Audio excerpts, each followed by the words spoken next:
Bonsoir à tous, voici le sommaire de ce jeudi 1er octobre. Pravin Jugnauth doit tenir sa promesse quant au paiement de la pension de vieillesse de 13 500 roupies comme promis lors de la campagne électorale, disent les personnes âgées. Ce matin, le Premier ministre a laissé planer le doute. Il parle de situation économique difficile pour le pays. C'était lors de la célébration de la Journée internationale des personnes âgées au SVICC. Nos aînés, un groupe très vulnérable de notre société, au moins 15 000 personnes souffrent d'Alzheimer à Maurice. Parfois, elles disparaissent, elles sont désorientées. Chez la famille Raphaël à Chemin-Grenier, c'est l'inquiétude. Carmen n'est pas rentrée à la maison depuis le 26 août dernier.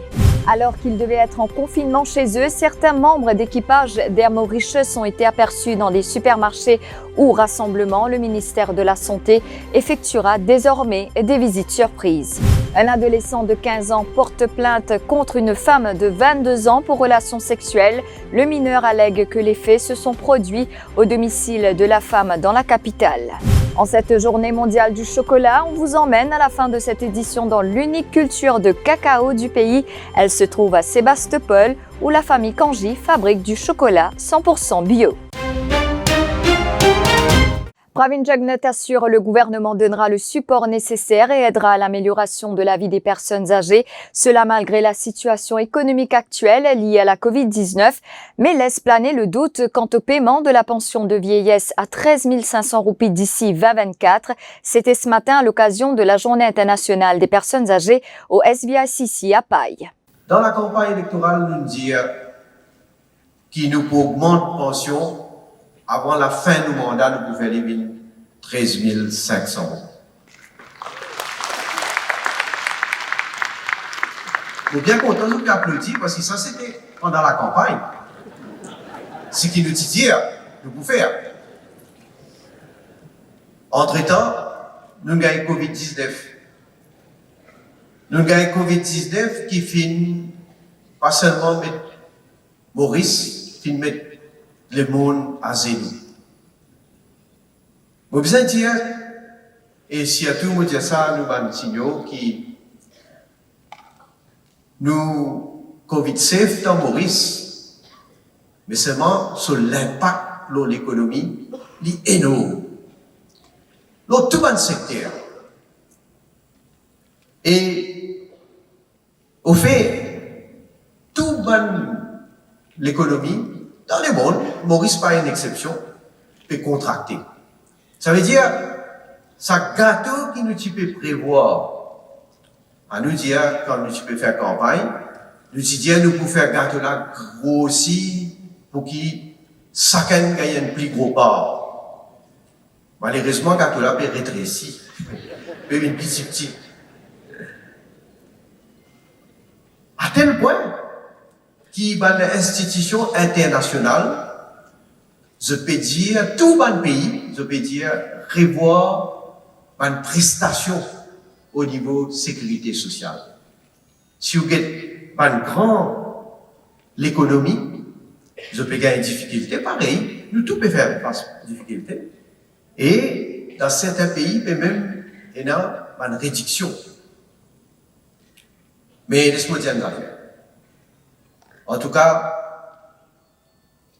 vu que Covid, il déjà fini à affecter nous, et vu qu'il ne pas connaît combien de temps encore Covid-19 continue et a l'impact négatif sur l'économie, mais nous sommes capables contre nous pouvons faire tout ce qui nous est capable pour continuer de nous support et continuer à améliorer la qualité de la vie. Elles ont dans un premier temps applaudi le Premier ministre au moment de son discours, mais ont été refroidies après le discours du chef du gouvernement. Mais certains gardent espoir de percevoir les 13 500 roupies comme promis par le Premier ministre lors de la campagne électorale. Pravin Jugnauth doit tenir parole, disent-ils. C'était après la cérémonie de la Journée internationale des personnes âgées au SVICC à Paille. Regardez. Tout le monde est venu pour attendre cette annonce-là. Mais l'India, avant le mandat terminé, il vous donne 13 500. 9 000 peut déjà gagner.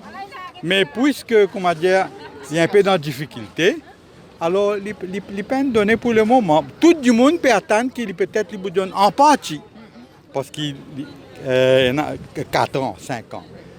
1 000 roupies par sacre année, il a donné. Peut-être il pense autre. Mais peut-être s'il y a une promesse, c'est une dette. L'Indien, il peut donner, avant un mandat terminé, 13 500 sacs pensionnaires. Et je pense peut-être avant ce mandat terminé, nous pas qu'à acquérir. Parce qu'il y en a le temps là. Et l'IM dans la difficulté, l'Indien est dans la difficulté, l'économie dans le problème, mais l'économie là améliorée et nous pouvons attendre. Nous encore on a sa confiance là. Toute promesse qu'il fait c'est une dette et il y accomplir ce qu'il dit. Arrivé, il n'y a pas qu'à donner. Ça ne va pas. Là, pas connaît. Là, il pour ce désavantage, je peux dire au fond. Peut-être qu'il faut un désavantage pour lui parce qu'il finit promettre. Right? Si devant l'Assemblée, comme ça, l'autre fois, il promet, et ça ne fait là, enfin, il dit non, il n'est pas capable. Parce qu'il finit promettre, il peut gagner. Non, mais il peut donner lui, une promesse dynamite. Il peut donner lui. Même si la situation économique pas correcte? Non, il peut donner lui. Il peut donner lui. Quand l'Indien, il peut donner lui. L'Indien qui l'économie est un problème pour le moment. Et avant, il termine son mandat, peut-être il pense quelque chose. Vraiment, je peux trouver qu'il est bien bon. Il est bien bon pour le troisième âge. Mais il n'est pas dit, c'est pas pour 13 500. Non, il n'est pas dit. L'Indien, il peut donner ça, mais pas d'aussitôt. Ouais. Oui. Vous pensez qu'à gagner, vu la situation au pays, et la COVID-19, vous pensez qu'il est capable de donner?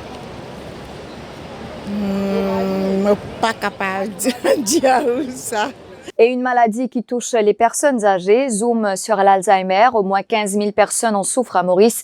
Dans le monde, elle serait plus de 46,8 millions. Chaque année à Maurice, des dizaines de personnes âgées disparaissent un beau jour et on ne les retrouve plus. Carmen Raphaël, âgée de 80 ans et habitante de Chemin-Grenier, n'a pas donné signe de vie depuis le 26 août dernier. Elle est atteinte d'Alzheimer. Selon ses proches, son fils Jacques Raphaël témoigne. Je m'appelle Jacques Raphaël.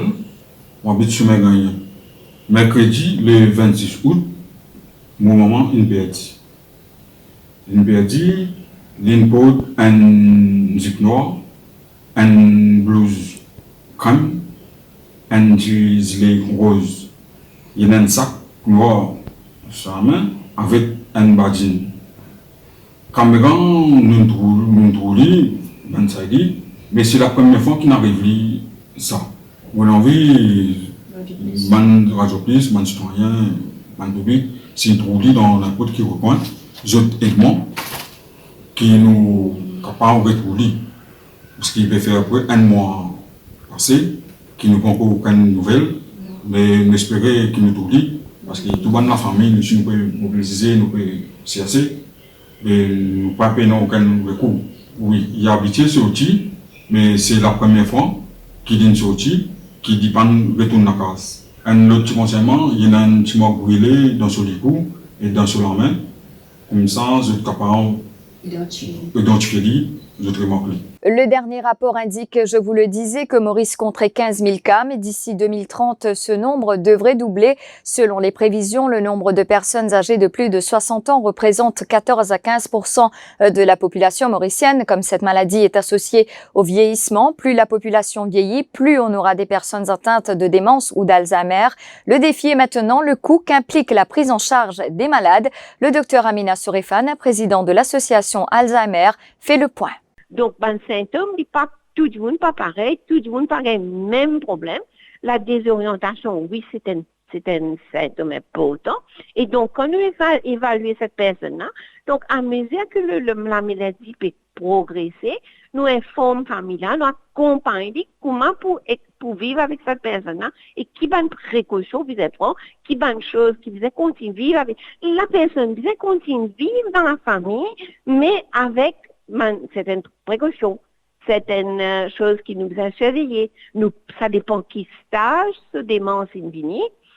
Si l'invin, il y a encore le premier stage, il peut demander moins d'attention, mais quand il commence à basculer le deuxième stage, il est un peu plus sévère, troisième stage, là, nous avons une constance de surveillance presque tout le temps, nous à côté Oli, parce que nous débutons là, non, nous vous à côté Oli, les capables rester sur la maison, les capables marcher dans son cour, les capables accompagner, amener nous que nous sortir avec lui, mais nous pas quoi dire, elle sortir à tout seul, nous ça quitte la porte d'entrée, ouvert, le sol, la zone, le peut rentrer, laisse la personne. Vous voyez, il y a des choses qui quand même, il y a beaucoup qui nous forment la famille, nous éduquent, et nous comprenons une famille, pas connaît, nous bisons être, nous bisons supposer, mais il faut que la famille aussi vienne de l'avant, avec la personne avant pour faire le diagnostic, qu'il est dans l'hôpital public ou dans le privé, et au centre d'Alzheimer, nous la soutenir, la famille, explique. Je vous retrouve après cette courte page de pub.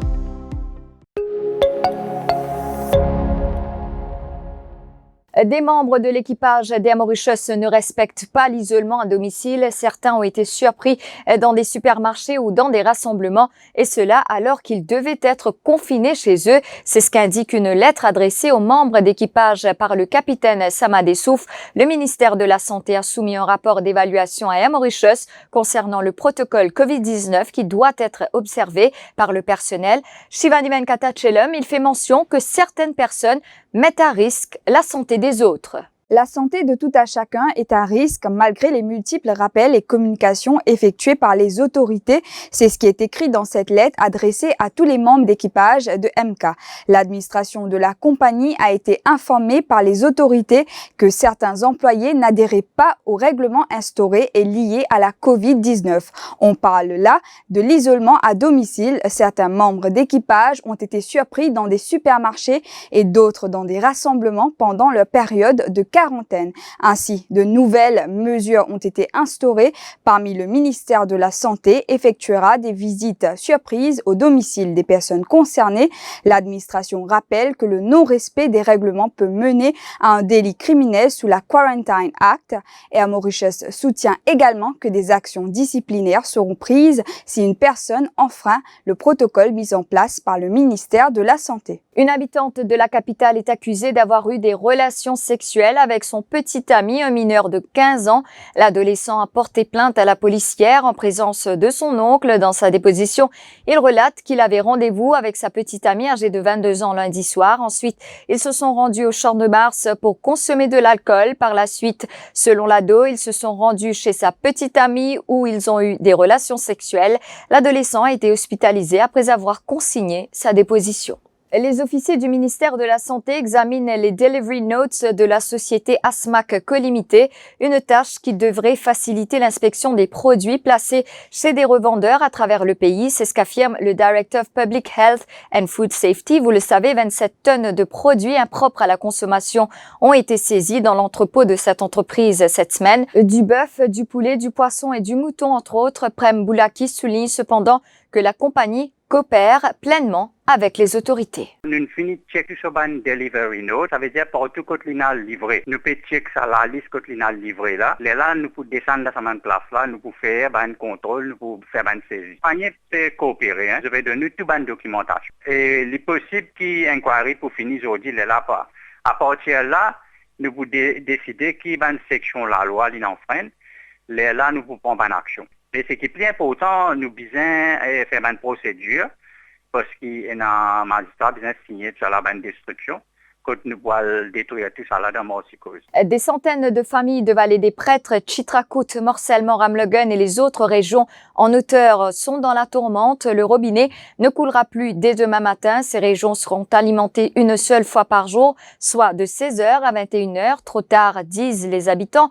Nous avons besoin d'eau courante le matin pour préparer les enfants pour l'école, pour accomplir les tâches ménagères, mais surtout pour la lessive, soutiennent des habitantes. Elles se demandent quelles seront les dispositions actions prises par les autorités pour pallier à ce manque. Nous vous le disions, la Central Water Authority annonce une révision de l'approvisionnement dans ces régions en raison d'une baisse du niveau d'eau au Bobois Spring qui alimente cette localité de Port-Louis. Écoutez ces quelques témoignages. Bonsoir. Nous, on habite dans Carola, nous va les prêtres. Nous pas gagner de l'eau la journée. Déjà, nous pas gagner de l'eau. Souvent, nous pas gagner de l'eau. L'eau là, nous avons dit vendredi, à partir de vendredi, nous pas gagner de l'eau dans la journée. 4h, 9h, c'est pas suffisant. L'eau là, nous payons de l'eau 800, 600. Nous pas gagner de l'eau, sa quantité là. L'eau là, par contre, ils ont pris disposition de France, donc de nous. Nous avons fait une disposition camion, nous gagnons de l'eau. Ça tigite les temps là, il n'est pas assez. Nous pas gagner de l'eau assez ici. C'est bien difficile pour nous. Nous devons faire une autorité qui nous fait une facilité pour gagner de l'eau là. L'eau là, nous fait nous payer de l'eau trop cher. C'est un petit problème pour nous. Moi, c'est qui me suis content de faire CWA au connaît que les matins, nous avons besoin de l'eau. C'est nos enfants, l'école, le travail, tout ça là. Et pour nous, pour nous faire nous travail, tout ça là. Alors, si Paris, ça, on peut dire même qu'il y a 4h anniversaire, il n'y a pas de problème. Alors, nous sommes contents que les matins, nous avons moyen de temps pour nous faire les nécessaires, ramasser de l'eau, pour prendre d'enfants pour l'école, tout ça là. Et sur la zone, parce que si une chose cassée, nous n'avons pas besoin de ranger, mais nous avons de l'eau au moins. Alors, c'est immédiat que le matin, nous avons au moins de temps de l'eau. Et l'après-midi, 4h, 9h, il y a du monde sur le travail, 5h. Par contre, il n'y a pas de difficulté pour eux. Nous avons l'information de la radio que nous ne pouvons pas gagner de l'eau dans la vallée des Prêtres. Et nous sommes contents, on dirait, prendre aux dispositions pour avoir un camion de l'eau. Si nous ne pouvons pas gagner de l'eau, avoir un camion de l'eau. Parce que depuis 4h, depuis 9h, on ne peut pas gagner de l'eau. Nous avons de l'eau un peu pour nous gagner dans l'endroit là. Ça donne 5h, 4h, en matin. Après, 6h, quand on a 9h, la fois, pas fait rien. En matin, nous avons de l'eau mangée. On ne peut pas dire. Après, il y a un groupe qui a été possibilité pour faire, pour garder une bonne habitant, par les prêts. C'est tout maintenant pour dire. La liberté conditionnelle accordée à Alain Houghton-Voon, le directeur exécutif de la compagnie Padco, a dû s'acquitter d'une caution de 300 000 roupies et une reconnaissance de dette de 5 millions de roupies en cours de Port-Louis ce matin, arrêté mardi dernier. Alain Houghton-Voon avait été provisoirement inculpé de blanchiment d'argent dans l'affaire Saint-Louis et l'ICAC avait objecté à sa remise en liberté conditionnelle. Alain Houghton-Voon avait 49 millions de roupies sur un compte bancaire.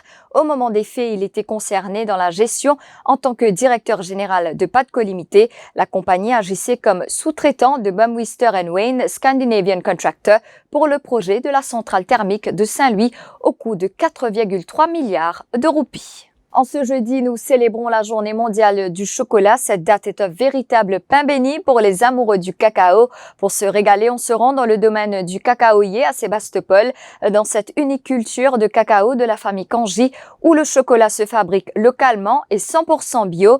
Tablettes, ganaches ou encore chocolat fondu, ces derniers savent comment transformer la fève de cacao, l'assembler pour faire danser vos papilles. Reportage de Kavina Ramparsad. Elle existe depuis plus de 18 ans, la plantation de cabosses de cacao à Maurice. Chez la famille Kanji, mouler le chocolat est considéré comme un art. Un business familial de 3 personnes, elles font le meilleur chocolat bio avec 80% de cacao, explique la directrice Josiane Kanji. On le fait avec les fèves, mais on n'enlève pas le beurre de cacao. On le laisse, c'est un chocolat traditionnel, si vous voulez, artisanal. Et qu'on laisse le beurre de cacao, on fait que rajouter du sucre et du lait. Face à la concurrence, elle mise sur l'originalité et un produit raffiné. Tout est fait à la main. C'est un chocolat qui est assez amer quand même, vu que c'est avec les fèves. On n'a pas enlevé le beurre et tout, mais ce qui nous a plus étonné, c'est les enfants. Et que les enfants, ils aiment. Son époux, le pionnier du cacao à Maurice, Gérard Kanji, passe des heures dans sa plantation. Il nous dévoile les caractéristiques de cette plante. Parce que ce récolte, il prend trop long. Il prend à peu près 5 ans. 4 ans, 5 ans, à ce moment qu'il faut gagner le fruit. Mais il y a des gens qui ont sa patience là pour attendre ça. Mais bien garder dans l'état naturel, dans bois, un petit peu dans la forêt. Parce qu'il y a besoin un petit peu l'ombre, qu'il n'y a pas de planter comme un canne, dans un planter. Comment savoir quand effectuer la récolte? Il y a une ligne là-dedans, qui vous besoin de trouver sa ligne là, à ce moment qu'on connaît une ligne près là-dedans. Mais au commencement comme ça, il est difficile pour trouver. Il y a la ligne. À travers sa ligne là, nous connaissons qu'il y a une ligne près. Et là, quand il peut gagner un autre fruit, il peut gagner en bas ou bien à côté. Après cet exercice, c'est Josiane qui va prendre le relais. Du coup, après la cueillette, on a le décabossage déjà. Et on ouvre les cabosses. Et là, on enlève les fèves à l'intérieur. Après, on va faire la fermentation. Après la fermentation qui va durer quelques semaines, tout dépend du temps. S'il fait beau, s'il y a eu soleil ou quoi que ce soit, à ce moment-là, ça dépendra. Après la fermentation, on aura le séchage, on met à sécher. Après, on a la torréfaction. Après la torréfaction, à ce moment-là, on va commencer le décortiquage, à décortiquer toutes les fèves à la main, pas de machine pour l'instant. Et après, on commence le broyage et pour terminer, on finit sur le chocolat. De cette chaîne de fabrication à la main, plus de 50 kilos de chocolat sont produits par année. Aux États-Unis, au lendemain de leur face-à-face télévisuel, Donald Trump et Joe Biden sont tous deux repartis en campagne. Mais face au chaos dans lequel a sombré leur débat, la commission électorale dit vouloir revoir les règles pour les prochaines rencontres pour la commission qui organise les débats présidentiels depuis 1987. La débâcle de mardi soir ne peut pas se répéter. On ignore encore quelles seraient ces nouvelles règles, mais certains commentateurs suggèrent de donner la possibilité aux modérateurs de couper tout simplement le micro du candidat qui ne respecterait pas le débat. Les nouveaux sondages indiquent que Joe Biden aurait légèrement remporté le débat. Les deux candidats doivent à nouveau s'affronter les 15 et 22 octobre prochains. Voilà, c'est la fin de cette édition d'Info Soirée. Merci de l'avoir suivi. L'info en continu sur le www.defimedia.info.